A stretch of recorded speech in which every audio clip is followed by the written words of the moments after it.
Welcome back to Punk Politics. I'm Made Thompson. The COVID inquiry is continuing in London, and this week is Science Week. Patrick Vallance and Witty are providing their diaries, memories and so on, basically testifying and pointing fingers at ministers for essentially caring more about the economy than your grandma. Which is fine, to be honest. I mean, I care more about the economy than your grandma, but I'm not elected to public office where I'm stood there pretending to care about your grandma. Because in the ongoing COVID inquiry, chief scientists Witty and Vallance have been accusing ministers of prioritising the UK's economic standing over public health. I remember the PM saying in September 2020 that he would rather let the bodies pile high than impose another lockdown. It was their job to protect lives and advise on the virus, while it was government's job to supposedly listen to them. Now, those same scientists are advising that the then Chancellor, Rishi Sunak, lured people out of their homes into bars and restaurants against their advice, against their warnings, and ultimately fueled the second wave of the pandemic. And somewhat predictably, government are continuing their not listening dynamic. But all this begs the question, is Rishi Sunak, now Prime Minister, responsible for the excess deaths? Like, at what point do we start throwing terms like criminal negligence around? Or are we supposed to just sit back and accept that tens of thousands of deaths were just a sort of policy we weren't totally on board with? Like, well, if you don't like it, vote him out. You know, to what extent might Sunak soon be troubled by some of those lefty lawyers we hear so much about these days? Inquiry minds wish to know. I mean, honestly, like, tens of thousands of deaths, a killer virus running riot, the army were called in, emergency Nightingale hospitals sprung up. I mean, honestly, it's like watching a disaster movie, except, like, instead of having Independence Day with, like, loads of explosions, or Outbreak with Dustin Hoffman in A Race Against Time, the disaster is just a bunch of fumbling morons in ill-fitting suits making terrible decisions. Just overconfident cretins. Oh, I'll be Prime Minister. A class of people who are so overconfident of their entitlement. If imposter syndrome came knocking at their door, they would be so unfamiliar with it, they could reasonably be fooled by an imposter. I mean, did you see the reports about Boris Johnson? Prime Minister saying, yes, there will be more casualties, but so be it. They've had a good innings. Referring to old people like, they've had their innings. Like, what is this? It's like bingo meets Running Man? Oh, you've had your time, Mabel, but I'm sorry. You're sorry about what? I thought you were going to wrap a protective ring around me. I'm sorry, but the triple lock isn't going to pay for itself, love. Repercussions-wise, I always find it sort of darkly funny. Because on occasion, people sort of, drop in my comments and they ask, well, what's going to happen to the maid? What are the repercussions for this level of murderous incompetence? And I'm always like, this! This is it! You what? Yeah, this inquiry. This is the repercussion. They're made to give evidence, and some of it will be shown to be inaccurate and they'll look a bit foolish. Some of it will be dishonest. Some of it will be downright hooky. Like when Sunak said on record in his statement to this inquiry that he didn't recall hearing any warnings about the adverse effects of his Eat Out to Help Out scheme, only to have that rubbished by Vallance, who said pretty much every minister would have been made aware of the risks of running that sort of programme. Oh, right, so he's lying then. He's lying about what he was warned about because he was warned, and he went ahead anyway and it killed a load of people. That is what happened. But no, absolutely nothing will happen as a result or a consequence. This is it. None of them will go to prison. None of them will even seriously be reprimanded. In fact, most of them will go on to future lucrative roles in the cabinet and shadow cabinet. Separate to Sunak, the inquiry has also revealed scientists' concerns that then PM Boris Johnson struggled with basic scientific concepts. And no, we're not talking photosynthesis or memorising the periodic table, but just basic stuff, like if you stop people going out and mixing with each other, they probably won't spread it so much. Oh, could you run that past me again? Yeah. If two people have the virus, but they stay inside their house, they're less likely to spread it to the other 100 people that they would have gone into the pub with. Does that make sense? I'm sorry, I don't follow. Who is that girl on reception? Is that somebody's new PA? Like, very basic, not even really scientific stuff, just mathematical, almost.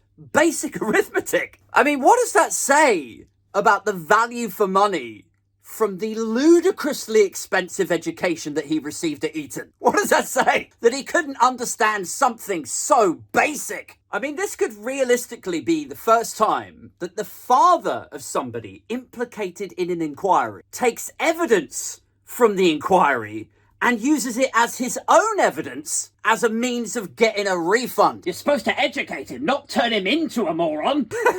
400 grand he spent sending Boris Johnson to Eton. Should Stanley Johnson get his money back? I think he should. Go on, Eton. Go on. Give Stanley his 400 grand back. Come on. Maybe then he can spend less time chasing ITV appearance fees.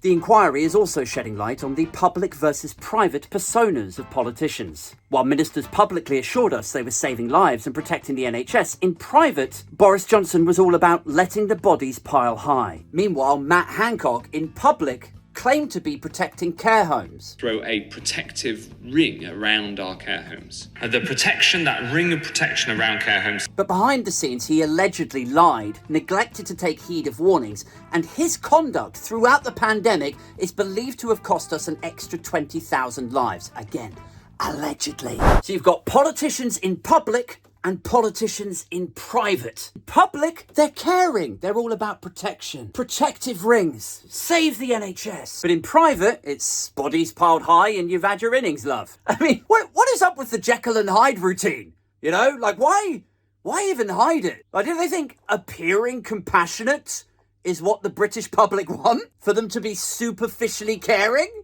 Are they stupid? The Prime Minister did seem to struggle with, fairly rudimentary concepts. Well, okay, all right. But still, like, if you think that the British public are all about care and compassion, you must be watching a different season of the formerly Great Britain to me. Public cheer as Suella burns down Travelodge. I mean, since 2010, think back to all the cruel stuff they've come out with, and people have continuously voted for them, in spite of that cruelty. A lot of the time against their own interests. Jailing protesters, demonising refugees, slashing disabled benefits. There was rumoured attacks on grey welfare. You've got to be really brave about some of the cuts that you need to make. I don't think grey welfare should be immune. Like, it's just as well they didn't announce the building of 50 new rabattoirs, or they'd probably still be on a 50-point lead. Despite the evidence of incompetence and rampant sociopathy, many are suggesting the inquiry will amount to little more than a whitewash. The likelihood anyone will be prosecuted is about the same as the likelihood Richard Curtis will direct an urban romantic drama. I mean, the Leveson report exposed and shocked. But what actually came of it? You know, we're over a decade since that, and almost none of the recommendations have actually been implemented. And already in this inquiry, we've seen like phones get lost, messages refused to hand over, backups wiped, parliamentary secretaries mysteriously signed off on sick leave. Like, it all stinks to high heaven. I mean, come on.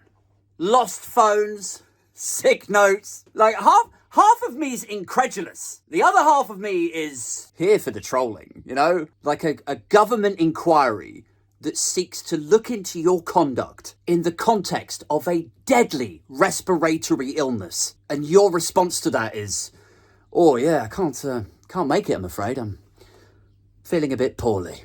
Oh, wow! What is it that you have? Because it seems like the symptoms of evading justice and refusing to provide evidence are well into the first wave now, making this only the second time in history that those infected with such a condition could have what is seemingly a protective ring put around them. For what it's worth, I think one of the recommendations, one of the outputs of this inquiry should be that ministers, MPs, senior scientists, their WhatsApps, their phones should be recategorized from day dot as state property. You take office like you took a job at Apple. They give you a phone and a laptop. It's all backed up on the cloud. But if you wipe the messages or lose the phone or lose your laptop, boom, you're struck off because you potentially lost state secrets. You put the public's faith in democratic inquiries into question. So no, you don't get to just sort of bow out for a bit and then come back 6 months later in another ministerial role. It's bye-bye for you. You're back to the gig economy. And though I think the inquiry will probably answer a few questions and deliver a few juicy exposés, I think ultimately it'll raise more issues than it resolves. And it kind of gets me thinking, if these are the scandals and conversations and stuff that they're allowing to get out, like what on earth could have been on the messages that were wiped or refused to hand over? Like if the bad stuff we're hearing isn't even the really bad stuff, then how bad is the bad stuff that they're not letting out? Anyway, that's it for this one. I think I've had my innings.